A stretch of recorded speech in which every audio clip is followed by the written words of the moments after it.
Ini Romo ada pertanyaan lagi. Bagaimana Romo Edi melihat masa depan kebangkitan Jawa dan Satrio Piningit yang sejati?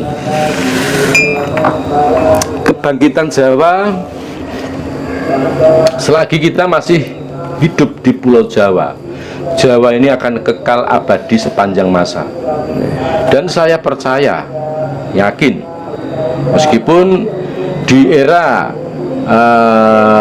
globalisasi, di era zaman yang penuh misteri dengan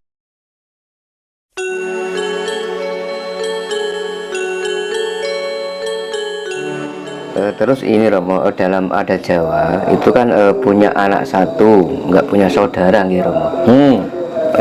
Pasti kan ada istilahnya ritual mayangi lah. Oh iya. Pun Romo penjelasannya. Itu ruwatan, namanya ruwatan Mas. Budaya Jawa itu kental sekali dengan tata cara seperti itu. Ya kembali tadi saya sampaikan bahwasanya orang Jawa itu ruwet. Tapi ruwetnya orang Jawa ini sesungguhnya demi keselamatan anak turunnya. Demi keselamatan anak turunnya, yang mana setiap kelahiran manusia selalu dihitung.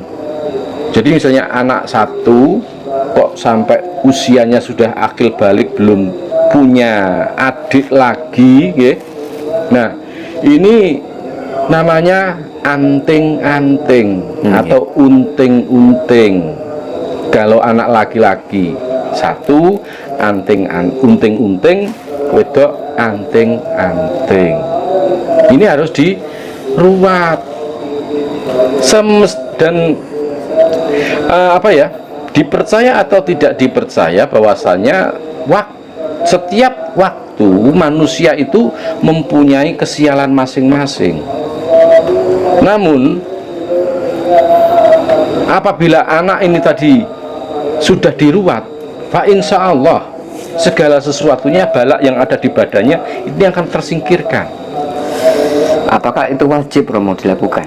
Bagi mereka yang percaya monggo, dan yang tidak percaya juga tidak ada tuntutan kudu ngene, karena orang Jawa itu luwes. Orang Jawa itu hanya menyarankan, marang sira anak turune wong Jawa nek iso lakonono iki wewaleri wong tuwa. Ngoten. Jadi kalau anak satu anting-anting, anak loro lanang karo wedok iki jenenge kembang sepasang. Ngoten. Terus nek loro lanang karo iki uger-uger wayang, uger-uger lawang. Nggih. Ngoten. Nek wedok loro, lanang loro uger-uger lawang, wedok loro kembang sepasang, lanang wedok kedono kedini, ngono lho. Jadi anak siji anting-anting, anak loro lanang kabeh uger-uger lawang, anak loro wedok kabeh kembang sepasang, anak loro lanang wedok kedono kedini. Nek anak telu, sing lanang ning tengah, sing lanang ning tengah iki, lanang ning tengah,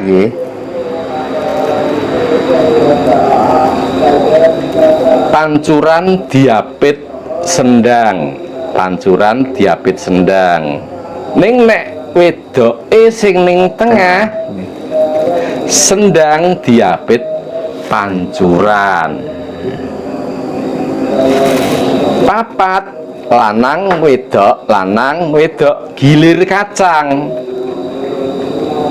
Papat, lanang kabeh ana sing ngarani saka guru, ana sing ngarani sarombo. Papat wedok kabeh serimpi. Nek 5 Pandhawa.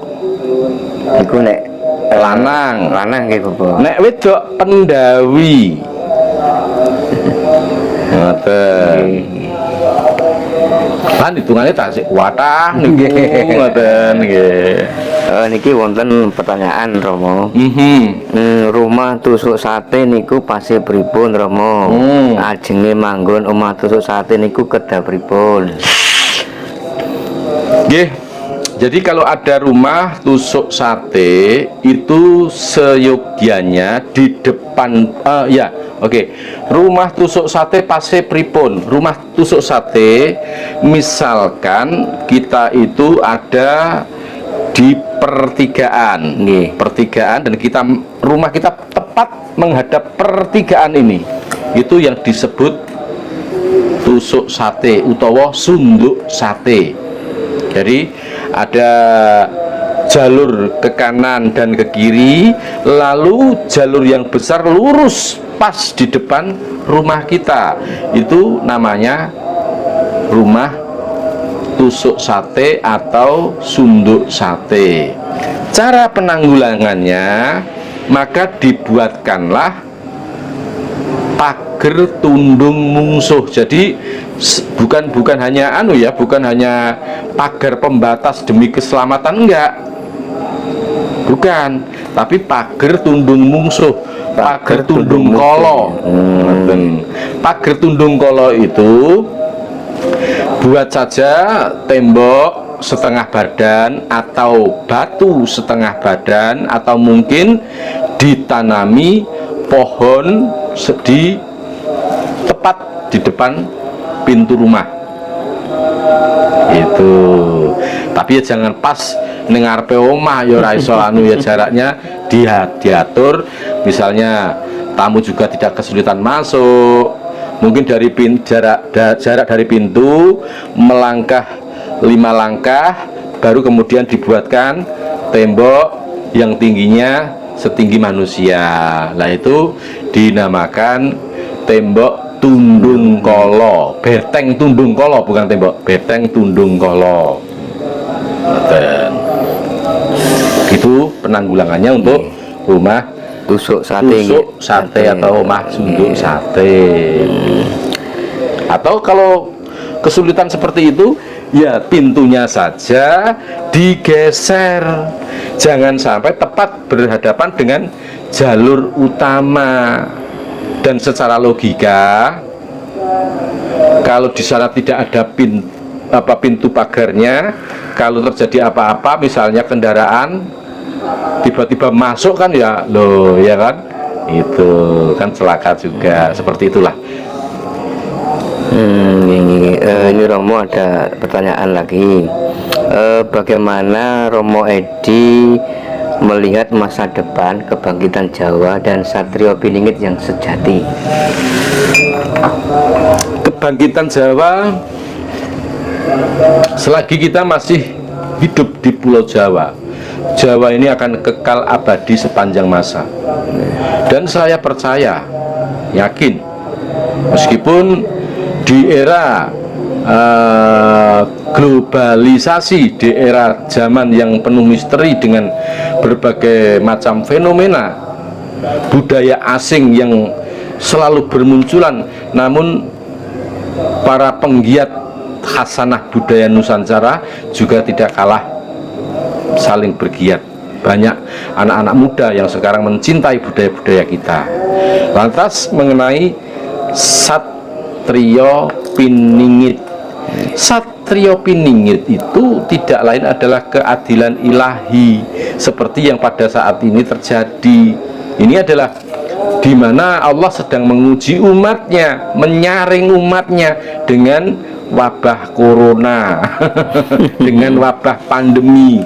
Bagi mereka yang imannya tidak kuat, imannya tipis, sudah barang tentu digradasi dengan fenomena yang seperti ini. Nah, lantas Satrio Piningit sendiri, kembali ke Satrio Piningit, Sat itu adalah tidak ada, Tri itu telu, Tri itu 3, Piningit itu tersembunyi. Nah, kita harus, jika kita ingin merasakan keindahan, kenikmatan, kehidupan serta kerahmatan Allah Subhanahu wa taala, maka singkirkanlah ketiga hawa ini, tinggalkan saja yang mutmainah, aluwamah, amarah, supiyah. Ini harus dikendalikan, disatke. Nah, tiga kan, tiga artinya tri, diasatkan, dihilangkan. Tinggal satu yang kita pelihara, tak lain adalah mutmainah. Ini pertanyaan yang terakhir, Romo. Setiap orang kalau tidur kan pasti mengalami mimpi, gitu. Ada mimpi karena ingin sesuatu nggak terwujud, ada mimpi karena bunganya orang tidur, dan mimpi sebuah petunjuk. Bagaimana cara membedakannya, Romo? Begini, mimpi itu pun tidak ada hitungannya. Titi yoni, gondo yoni, puspo tajem.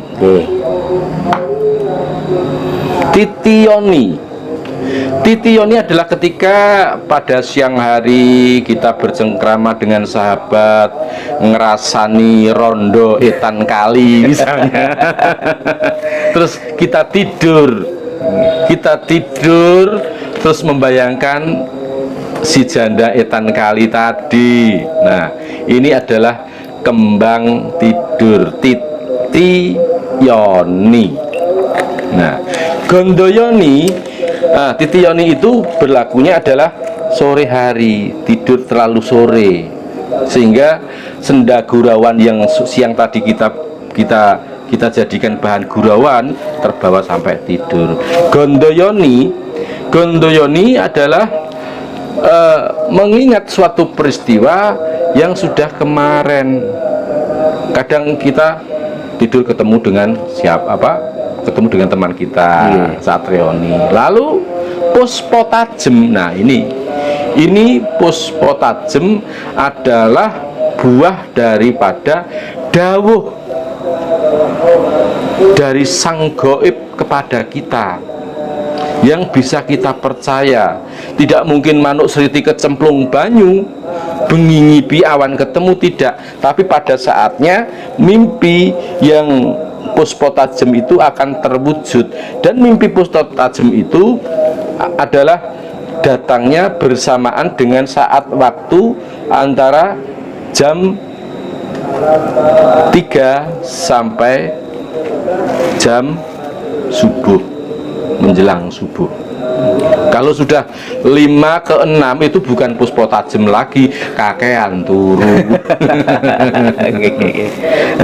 Oke, Romo, terima kasih atas waktunya, dan semoga apa yang sudah disampaikan Romo Edi bermanfaat bagi kita semua. Matur nuwun Kami akhiri, wassalamualaikum warahmatullahi wabarakatuh.